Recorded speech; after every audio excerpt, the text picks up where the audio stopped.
Hello and welcome to the France 24 interview. Our guest today is South Korea's Foreign Minister Kang Kyung-hwa. She joins us via satellite from Seoul. Thank you very much for being with us today. Thank you for having me.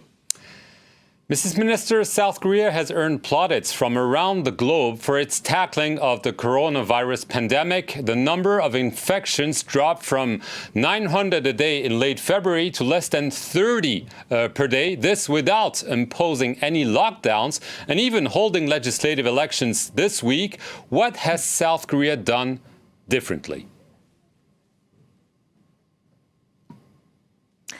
Let me first begin by expressing my solidarity and appreciation for all the medical staff and the frontline workers who are fighting this unprecedented health challenge around the world. I think the work has been remarkably valiant, but also very difficult, and that has certainly been the case in our country as well.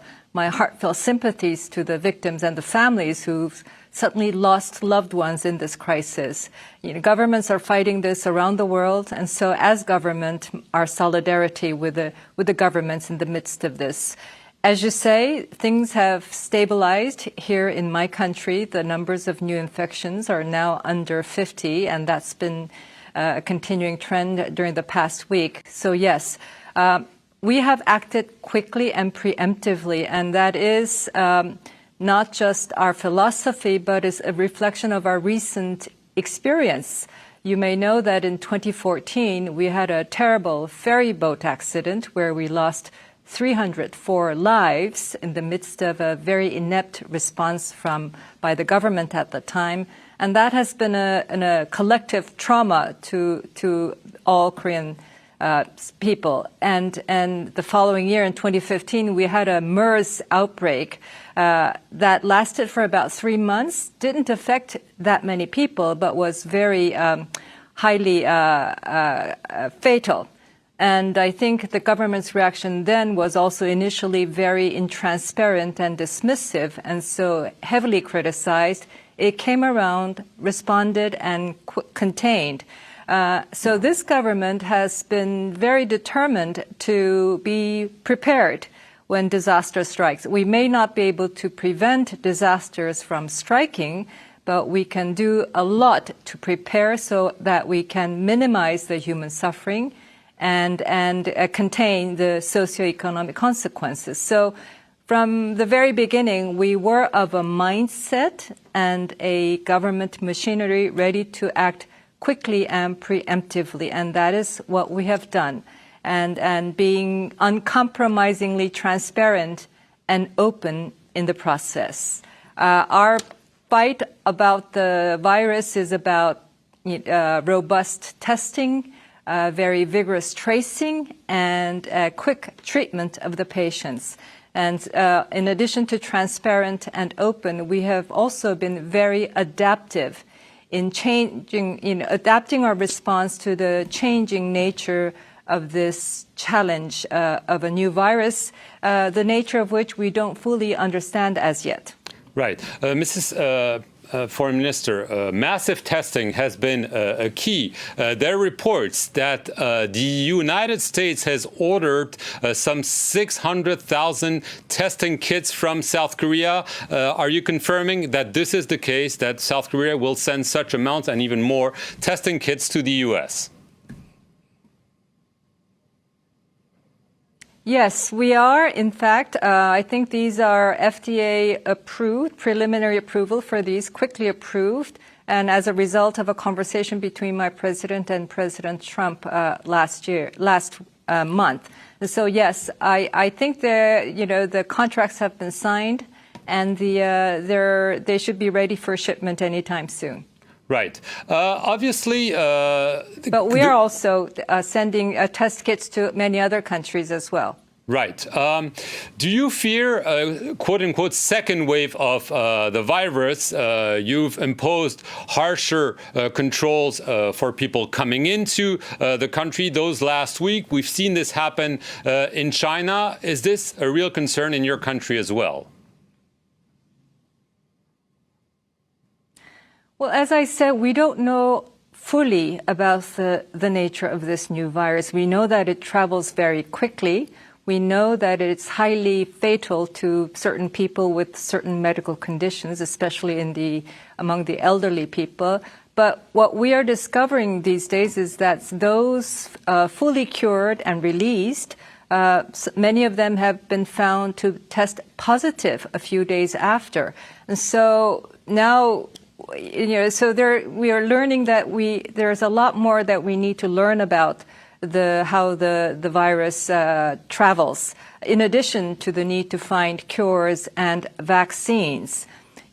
The nature of the virus, a lot of uncertainties surrounding that, but also, as you say, now we have many cases found among recent travelers that have come back to the country from overseas travel. And yes, and so this is a global challenge. It is not enough that we contain the disease inside the country. This is a challenge that we have to overcome together as a global community. Right. We saw Japan declare a state of emergency, and you've chosen not to impose any lockdown. There are strict social distancing, as they're known, guidelines that have been prolonged. Could you consider harsher measures if you see that indeed the virus is coming back through people coming in or people being reinfected? As I said, our principle has been openness. Obviously, the virus travels with people. So to contain the virus, you have to contain people movement.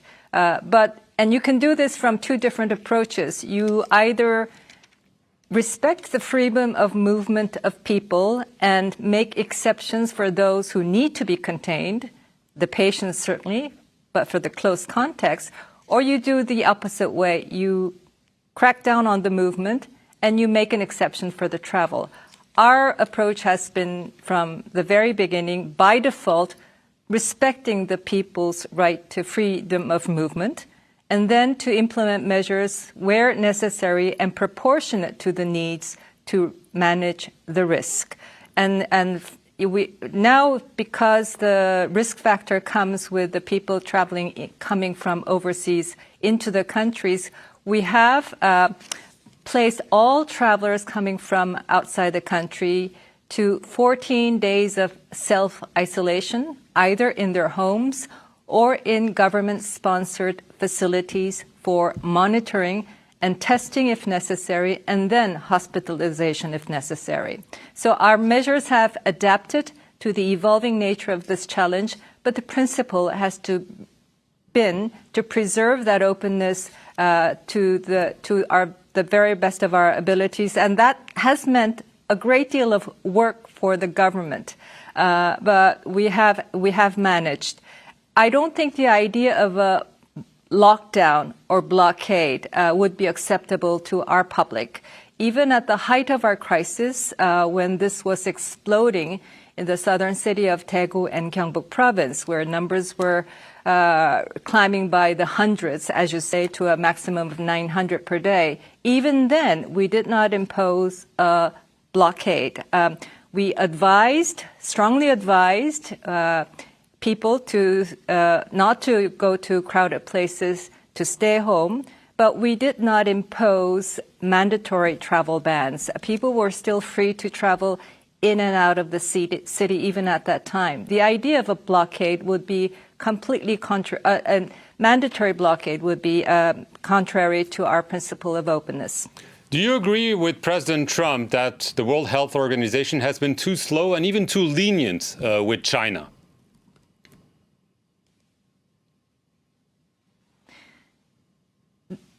I think in hindsight, we can say a lot of things, but I don't think anybody knew how fast this virus would travel at the very beginning. For Korea, the WHO has been a very collaborative and very helpful partner throughout this challenge.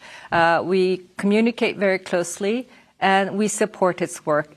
WHO is the technical agency at the lead of this global health crisis response, and it should be supported. There will be lots of lessons learned at some point when we take stock, but we need to support the lead agency as we try to come together in the midst of this crisis. Just very quickly, your neighbor, North Korea, claims it has no case at all. Is it a reliable assertion?